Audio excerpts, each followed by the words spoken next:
तो पहला प्रश्न हीड़ एवं गढ़ियो है। लोक संगीत यानी लोकगीत वाले टॉपिक से शुरुआत के 2 4 5 क्वेश्चन, एक बेस आधार लेवल के, फिर थोड़े से मीडियम लेवल के, थोड़े से जटिल लेवल के। तो शुरू करते हैं। गुड इवनिंग भाई सबको, प्रणाम प्रणाम। अरे बता तो दिया, शब्द ग्रंथ के अंदर मिलते हैं। पहला प्रश्न है हीड़ एवं गढ़ियो है। दीपावली के गीत, वैवाहिक गीत हरणी ऑब्लिक लोबड़ी, हरणी ऑब्लिक लोबड़ी, ये गीत बालक गाते हैं, बालकों की टोलियां। और हीड़ और गढ़ियो ये गीत गाते हैं बालिकाओं की टोलियां। किसकी टोलियां? बालिकाओं की टोलियां। तो दीपावली के प्रमुख गीत है हीड़ और गढ़ियो, बिल्कुल सही है। और खास तौर से ये जो गीत है मेवाड़ वाले साइड में ज्यादा गाए जाते हैं, मेवाड़ वाले साइड में। विवाह के गीत तो कुंवर कलेवा, पिट्ठी, जिलमिल, कुकड़दू, कोयल, काजलियो, ये विवाह के गीत है। गणगौर, गणगौर के ऊपर गुड़ला गीत गाया जाता है, गुड़ियो नहीं गुड़ला। गुमर, गुमर डांस भी है, गुमर गीत भी है। जगमाल, गिंदोली, ये सारे के सारे जो गीत है आपके गणगौर पर गाए जाते हैं। और मृत्यु संस्कार पर गाया जाता है हररा हिंडोला, हररा हिंडोला। और एक अगर कोई शिशु की मृत्यु हुई है तो शिशु की मृत्यु पर गाए जाने वाले गीतों का नाम बताओ, क्या है? छेड़े। क्या है? छेड़े। हरणी ऑब्लिक लोबड़ी, ये गीतों के नाम है जो दीपावली पर बालक गाते हैं। और हीड़ और गढ़ियो ये बालिकाएं गाती है, दोनों दीपावली के गीत है। विवाह वाले भी आगे आई जाएंगे। गणगौर पर गुड़ला, गुम्मर, जगमाल, गिंदोली, और शिशु की मृत्यु पर गाते हैं छेड़े, और वैसे गाते हैं हर्रा हिंडोला। तो पहला प्रश्न सही है। दूसरा क्वेश्चन, आगे बढ़ते हैं। सीकर जिले के रेवासा में निम्नलिखित में से कौन सा मंदिर स्थित है? रेवासा के अंदर जीण माता का मंदिर बना हुआ है। जीण माता, जिसे अपन जोग माता भी कह देते हैं, जीण माता का रेवासा के अंदर मंदिर बना हुआ है। राजस्थान में प्रचलित किस क्षेत्र के गीतों में भाषा एवं स्वर की दृष्टि से सर्वाधिक वैविध्य, भक्ति एवं श्रृंगार रस के गीतों का आधिक्य है?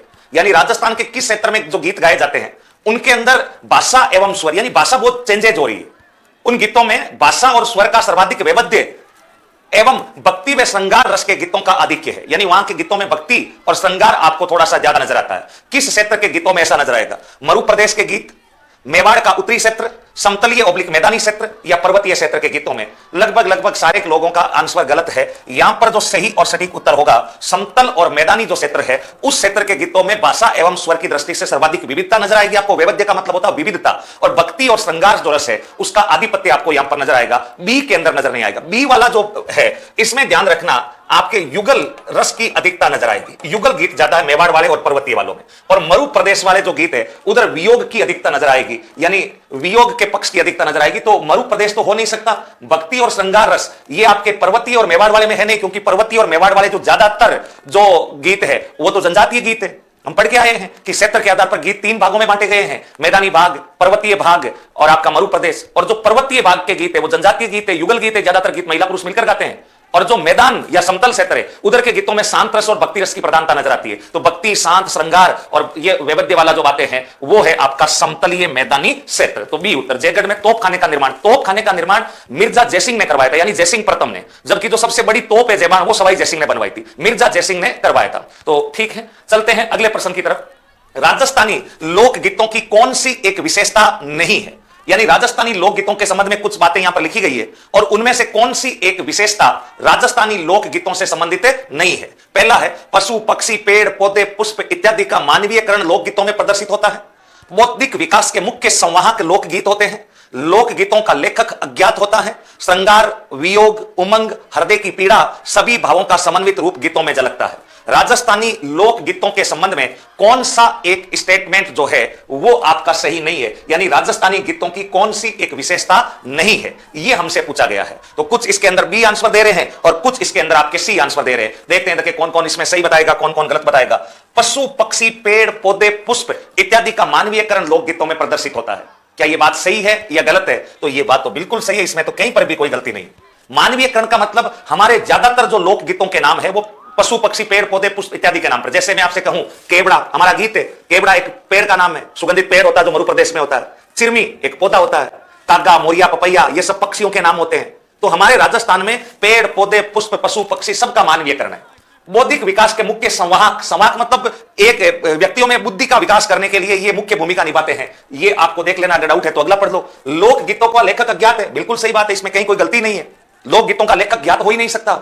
मतलब लोकगीत की परिभाषा यही होती है, वह गीत जिस पर कोई कॉपीराइट नहीं होता, यानी वह गीत जिसको कोई भी गा सकता है, लेखक कोई नहीं है। अब किसी ने अगर पुराने गीतों की किताब लिख दी वो बात अलग है, लेकिन चिरमी गीत किसने लिखा हमें नहीं पता, सदियों से चला आ रहा है, हम भी गा रहे हैं, आने वाली पीढ़ियां भी गाती रहेगी। वह गीत जिन पर कोई कॉपीराइट आता ही नहीं है, वो सारे लोग गीत तो लोकगीत होते हैं।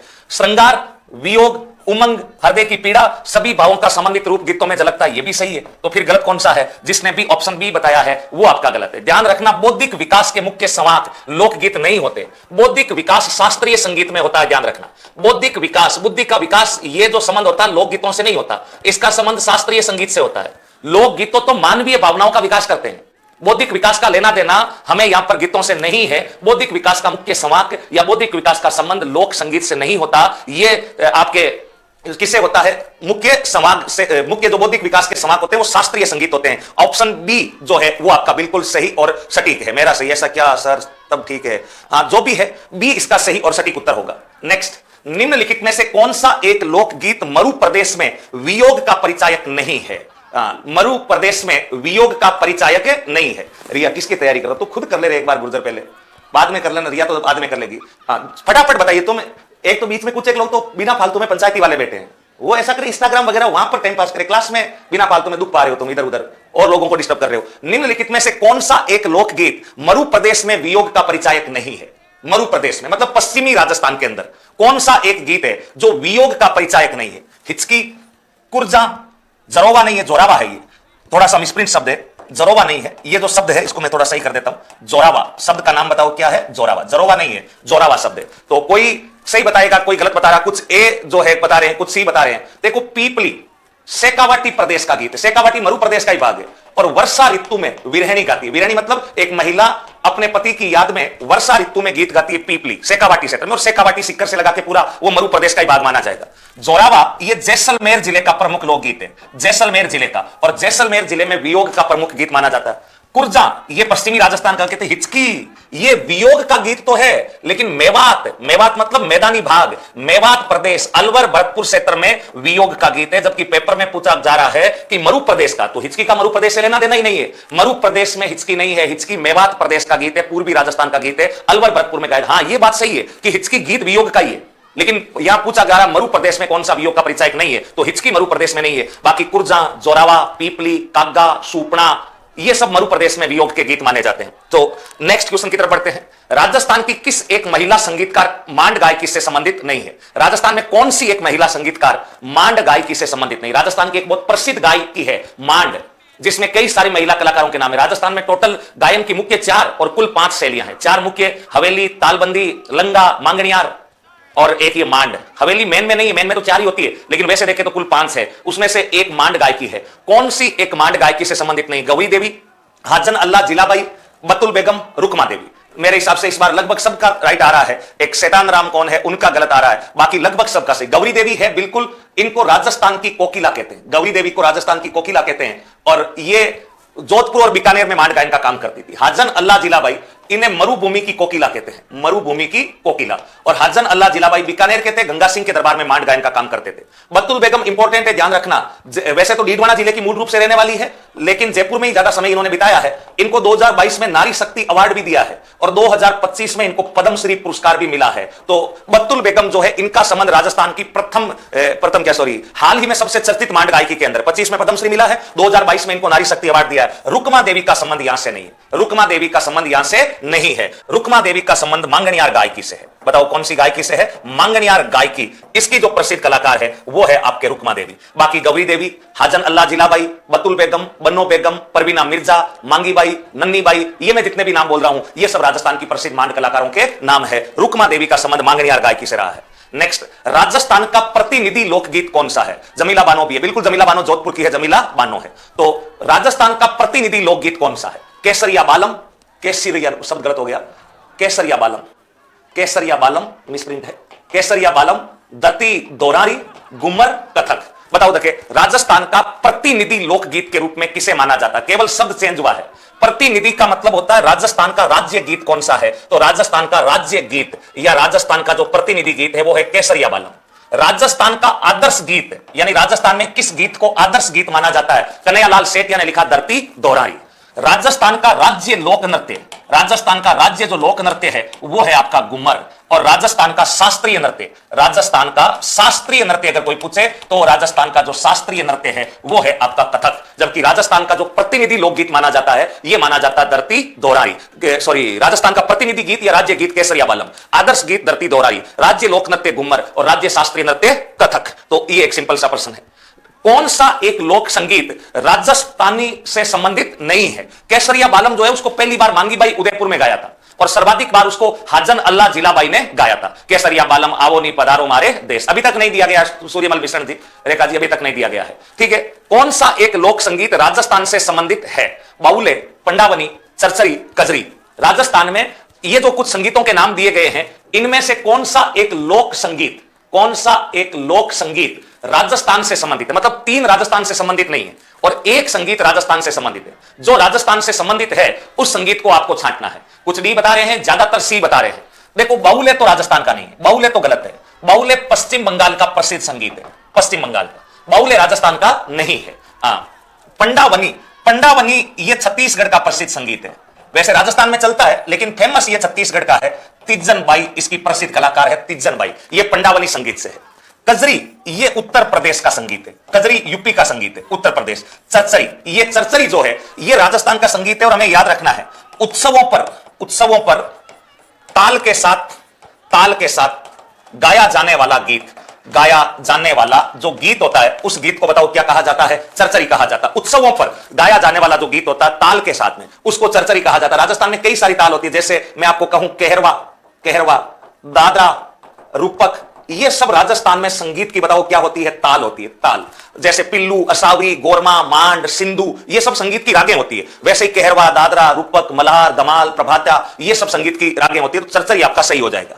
नेक्स्ट क्वेश्चन, राजस्थान की प्रसिद्ध लोक गायकी लंगा एवं मांगणियार को अंतरराष्ट्रीय पहचान दिलाने का श्रेय किसको जाता है? किसको जाता है? चरचरी उत्सवों पर ताल के साथ गाया जाने वाला, बिल्कुल। नेक्स्ट है कहरवा, दादरा, रूपक, ये राजस्थान में तालों के नाम होते हैं। कहरवा, दादरा, रूपक, मल्हार, प्रभात, ये सब है।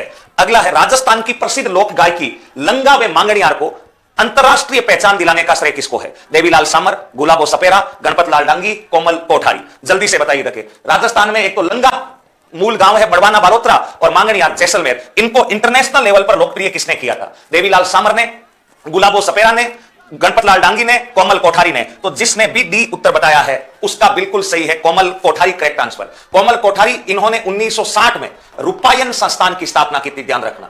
और रूपायन संस्थान ये बोरुंदा कस्बे में पड़ता है। हालांकि कोमल कोठारी खुद चित्तौड़गढ़ में कस्बा पड़ता है कपासन, वहां के रहने वाले थे कोमल कोठारी जी, और इन्होंने रूपायन संस्थान बनाई थी जिसके सह संस्थापक थे विजय दान देथा। सह संस्थापक बने थे विजय दान देथा, ये सह संस्थापक बने थे विजय दान देथा और संस्थापक थे कोमल कोठारी। गणपत लाल डांगी नहीं है, इनको गीगला का बापू कहा जाता है। गीगला का बापू नाम से लोकप्रिय है गणपत लाल डांगी। गुलाबो सपेरा कालबेलिया डांस की फेमस डांसर है। देवीलाल सामर भारतीय लोक कला मंडल उदयपुर के संस्थापक। और पिछली बार थर्ड ग्रेड में प्रश्न आया था लेकिन मंडल के स्थान पर शब्द आ गया था मंदिर। सीधा ही प्रश्न पूछा था कि भारतीय लोक कला मंदिर कहां है, तो भारतीय लोक कला मंदिर पूछे चाहे भारतीय लोक कला मंडल पूछे, वो उदयपुर में है। 22 फरवरी 1952 को देवीलाल सामर ने बनाया था और उस भारतीय लोक कला मंडल उदयपुर ने बवई और कठपुतली कला को प्रोटेक्शन दिया है। तो यहां पर कोमल कोठारी हो जाएगा।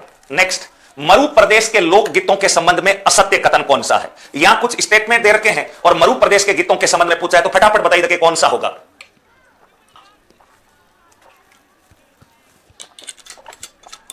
सही उत्तर कौन सा होगा मरु प्रदेश के गीतों के संबंध में? देखते हैं कौन कौन सही बता रहा है। उन्मुक्त वातावरण के कारण इस क्षेत्र के लोकगीत लंबी धुन एवं स्वर विस्तार वाले होते हैं। इस क्षेत्र के अधिकांश गीत आकर्षक व मधुर होते हैं जो महिला पुरुष मिलकर गाते हैं। कामड़, बोपे, लंगे, मिरासी, कलावंत इत्यादि इस क्षेत्र की प्रमुख संगीतज्ञ जातियां हैं।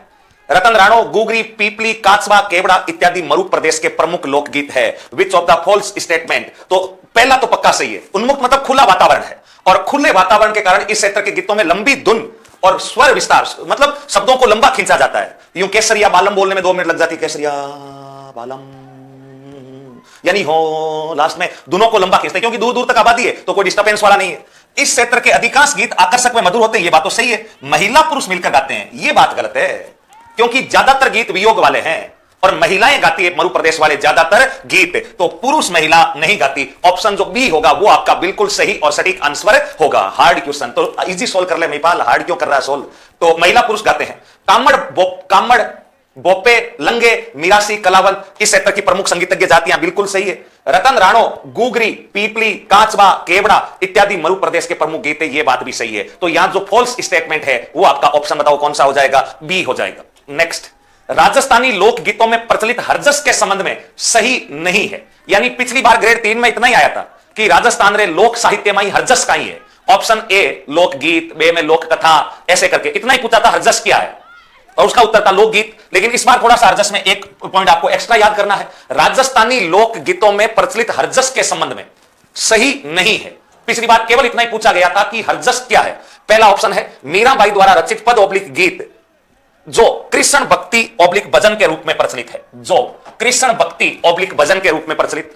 दमाल, मल्हार, प्रभाती रागों का प्रयोग अधिक। भक्ति संबंधी विशेष ओब्लिक गहन जानकारी का वर्णन। शेखावाटी क्षेत्र में मर्सिये के रूप में प्रयोग। बताओ देखिए कौन सा इसमें सही नहीं है हरजस के संबंध में। पहला तो पक्का सही, पहले में तो कोई गलती हो ही नहीं सकती। हम जानते हैं कि मीराबाई द्वारा रचित पद या गीत जो कृष्ण भक्ति या भजन के रूप में प्रचलित है, तो यह बात तो सही है। हमसे तो पूछा कौन सी सही नहीं है, जो गलत है वो हमें बताना है। दमाल, मल्हार, प्रभाती रागों का प्रयोग अधिक। अब आपका नहीं पढ़ा हुआ तो एक बार छोड़ दो, कोई बात नहीं। नेक्स्ट स्टेटमेंट पढ़ो, भक्ति संबंधी विशेष गहन जानकारी का वर्णन, ये भी नहीं आ रहा तो ये भी छोड़ दो। शेखावाटी क्षेत्र में मर्सिये के रूप में प्रयोग, ये तो पक्का सही है। मर्सिये मतलब मृत्यु गीत, मर्सिये का मतलब होता है मृत्यु गीत, और बता रखा है कि जब भी किसी बुजुर्ग व्यक्ति की मृत्यु शेखावाटी में होती है तो हरजस गाए जा सकते हैं। वैसे हरजस मेनली कृष्ण भक्ति का गीत है जो मीरा ने लिखा था, लेकिन शेखावाटी में आपके गाया जाता है। फिर है बी और सी में से एक होगा, बी और सी में से। इतना हार्ड क्वेश्चन आगा क्या? अरे भाई मेरे पास दुख मत पा, हार्ड मत पूछ, जहां सरल मिले आराम से घर पे बैठ के क्यों परेशान हो रहा हार्ड क्वेश्चन सोल्व करके। यहां कमेंट भी कर रहा है क्वेश्चन भी हार्ड है, तो रेस्ट कर, घर पे इजी सोल्व कर ले, कोई दिक्कत नहीं है। तो फटाफट बताओ बी और सी में से होगा। भक्ति संबंधी विशेष ओब्लिक गहन जानकारी का वर्णन इसमें नहीं है। इसमें बेसिक जानकारी है भक्ति की, किसी भी विषय की विशेष जानकारी, किसी भी विषय की विशेष जानकारी लोक संगीत में नहीं होती है। विशेष जानकारी ये शास्त्रीय संगीत में होती है। अभी बता दिया, जहां पर भी विशेष शब्द लग जाए समझ लेना कि उसका लोक संगीत से कोई लेना देना नहीं। बौद्धिक विकास, विषय की गहन और विशेष जानकारी, ये सब शास्त्रीय का हिस्सा है। हरजस में यहां कोई लेना देना नहीं है। और जितने भी भजन गीत होते हैं उनमें फिक्स होता है कि दमाल, मल्हार, प्रभाती रागों का प्रयोग होता है। अतः यहां जो गलत स्टेटमेंट होगा वो ऑप्शन सी हो जाएगा। तो यहां सी विकल्प जो होगा वो आपका बिल्कुल सही और सटीक आंसर होगा, सी आंसर होगा। देखो दो तो आपको आ ही रहे थे, अब इसमें जटिल नहीं है, दो आपको आ रहे थे, दो में से एक छांटना था। अब ऐसे ही जटिल है तो फिर भाई जटिल ही मान के चले। अपने को नहीं आ रहा इसका मतलब यह नहीं है कि किसी को नहीं आ रहा। सी इसका सही और सटीक आंसर होगा, बिल्कुल सी इसका करेक्ट आंसर होगा। नेक्स्ट, कामण लोकगीत संबंधित है। ये लो सिंपल आ गया, करो तो। कामण लोकगीत संबंधित है बालक बालिकाओं का क्रीड़ा गीत, जादू टोने से संबंधित गीत, त्योहार प्रवेश से संबंधित गीत, ऋतु संबंधित गीत। कामण है, किसी स्टूडेंट पर केस हो जाए तो उसे क्या एग्जाम दे सकता है या नहीं? सर एग्जाम देने में कोई दिक्कत नहीं है, डॉक्यूमेंट वेरिफिकेशन के समय आपके ऊपर कोई आरोप साबित नहीं होने चाहिए, एग्जाम देने में कोई इश्यू नहीं है। कामण लोकगीत किससे संबंधित है? बालक बालिकाओं के क्रीड़ा गीत है, ये जादू टोने से संबंधित गीत है, त्योहार प्रवेश से संबंधित गीत है, ऋतु संबंधित गीत है। तो देखो ऋतु संबंधित गीतों के अंदर तो आप जानते हो सियाड़ो, सर्दियों में सियाड़ो या जाड़ो गीत गाया जाता है, ये आप जानते हो। आपके ये सर्दी में गाते हैं। गर्मी के अंदर सारंग गाते हैं, सारंग ग्रीष्म ऋतु में। आपके पीपली, पपैया, मोरिया, ये सब वर्षा ऋतु में गाए जाते हैं। तो ये है ऋतु वाले गीत। तो त्योहार वाले गीत तो होली, दीपावली, होली पर धमार, होली, ये गीत गाए जाते हैं। दीपावली पर हीड़, गुड़ियो, हरणी, लोबड़ी। बालक क्रीड़ाओं से संबंधित नहीं है। जिसने भी जादू टोने से जो है आपके संबंधित गीत है, वर वधु को, नव जो वर और वधु होता है उसको जादू टोने से संबंधित गीतों में वर वधु को जादू टोने से बचाने के लिए।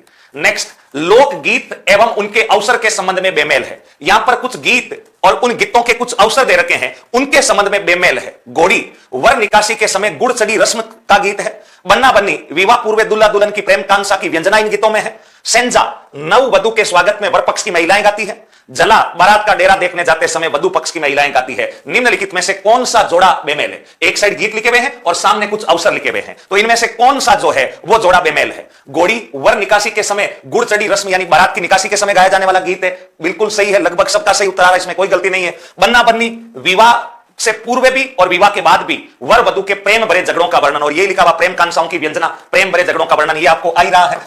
जला बारात का डेरा देखने जाते समय वधु पक्ष की महिलाएं सेंजा गलत है। सेंजा अच्छे वर की कामना हेतु गाया जाता है, अच्छे वर की कामना हेतु आपका सेंजा गीत गाया जाता है। जबकि नव वधु के स्वागत में वर पक्ष की महिलाएं हिरावणी गीत गाती है। कौन सा गीत गाती है? हिरावणी गाती है। तो आपका जो बेमेल जोड़ा हो जाएगा वो ऑप्शन सी का हो जाएगा, जो सी है वो आपका बेमेल हो जाएगा। चलो नेक्स्ट, शिशु जन्म से संबंधित गीत जच्चा ओब्लिक होलर में किस भाव का परिचय नहीं मिलता? ये लो, ये भी पिछली बार आया हुआ है, लेकिन पिछली बार इतना ही आया था कि शिशु जन्म की खुशी में कौन सा गीत गाया जाता है? जच्चा ओब्लिक होलर। अब जो आया हुआ प्रश्न है उसमें एक कदम आपको आगे थोड़ा सा जानना है। गर्भिणी की प्रशंसा, शिशु के लिए मंगल कामना, शिशु नामकरण, वंशवृद्धि का हर्षोल्लास। तो बताइए देखिए, शिशु जन्म से संबंधित गीत जच्चा ओब्लिक होलर में किस भाव का परिचय नहीं मिलता है? तो गर्भिणी की प्रशंसा, शिशु के लिए मंगल कामना, शिशु नामकरण, वंशवृद्धि का उल्लास, कौन सा एक भाव आपके गीत जच्चा ओब्लिक होलर में नहीं मिलता है?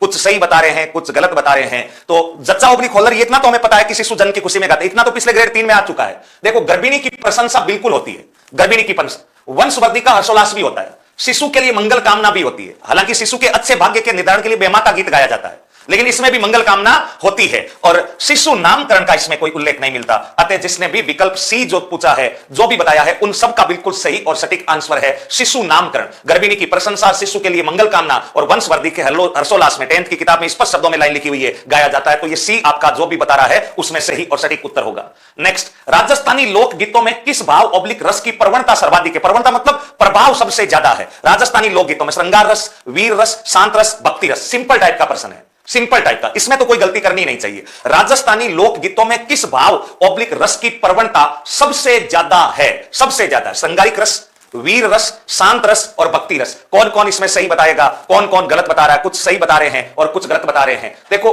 भक्ति, शांत, वीर, श्रृंगार, लोकगीतों में किस भाव ओब्लिक रस की प्रवणता है? तो जिसने बी ऑप्शन ए को टिक किया है उन सबका सही है। श्रृंगार रस, और ध्यान रहे श्रृंगार रस के वियोग पक्ष, श्रृंगार में भी वियोग ज्यादा है, श्रृंगार रस के वियोग पक्ष की अधिकता है। लेकिन वियोग रस नहीं होता, वियोग तो भाव होता है। श्रृंगार रस में भी वियोग भाव की अधिकता है, लेकिन अगर केवल रस पूछा जा रहा है तो प्रबलता जिस रस की है वो रस आपका कौन सा हो जाएगा? श्रृंगार रस हो जाएगा। और आज का अंतिम प्रश्न सोल्व कर लेते हैं। अच्छा, इतना ही थे क्या? ये 13-14। तो किन गीतों में श्रृंगार रस का? तो आपका श्रृंगार। तो ये थे भाई आपके राजस्थानी लोक संगीत से संबंधित कुछ महत्वपूर्ण क्वेश्चन आंसर। उम्मीद करता हूं कि आपको काफी कुछ हेल्प मिली होगी, काफी कुछ नई बातें भी पता लगी होगी। फिर मिलते हैं अपनी अगली क्लास में, और अगली क्लास के अंदर अपन प्रश्नोत्तरी करेंगे राजस्थान की स्थापत्य कला। स्थापत्य कला में जो प्रश्न आएंगे, एक क्लास तो आएगी, कल तो आएगी राजस्थान के प्रमुख दुर्गों की, फिर आएगी महलों की, और फिर एक हवेली, बावड़ी, छतरी वगैरह उनकी आएगी। तो फिर कल अपन राजस्थान के दुर्ग से संबंधित क्वेश्चन आंसर सोल्व करेंगे। आप सब